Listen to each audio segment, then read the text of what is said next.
ความหักครั้งก่อนตอนที่เฮาเคยร่วมทางเคียงข้างสร้างฝันให้กลายเป็นจริงเมื่อการเวลาหมุนมาภัยที่จะไปคาดถึง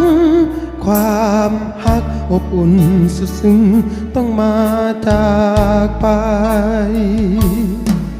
เส้นทางหักที่เคยร่วมทางทุกอย่างเคียงข้างสร้างฝันและที่สุดมันต้องพังเมื่อเจ้านั้นมาทิ่มกันและไปแอบหักใครอีกค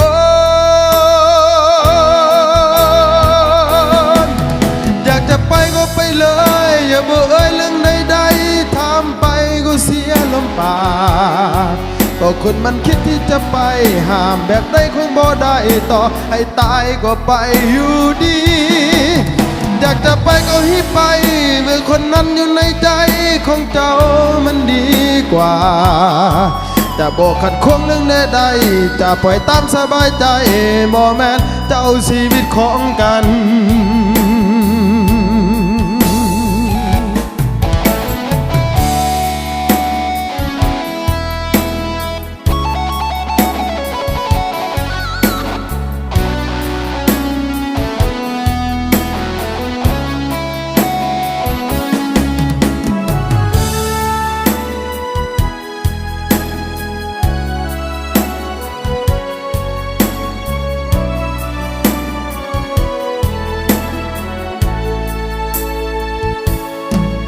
เส้นทางหักที่เคยร่วมทา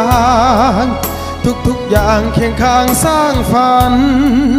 และที่สุดมันต้องพังเมื่อเจ้านั้นมาทิ้งกันและไปแอบหักใครอีกคน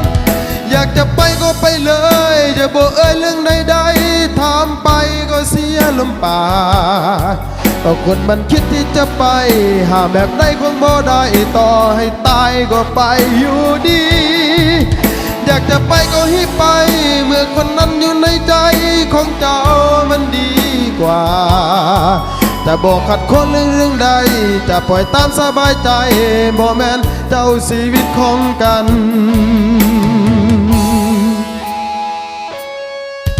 อยากจะไปก็ไปเลยจะบอกเรื่องใดๆทำไปก็เสียลมปากก็คนมันคิดที่จะไปห้ามแบบใดคงบ่ได้ต่อให้ตายก็ไปอยู่ดีอยากไปเลยก็ให้ไปเมื่อคนนั้นอยู่ในใจของเจ้าเขาดีกว่าจะบอกขัดขวางเรื่องใดๆจะไปตามสบายใจบ่แม่นเจ้าชีวิตของกัน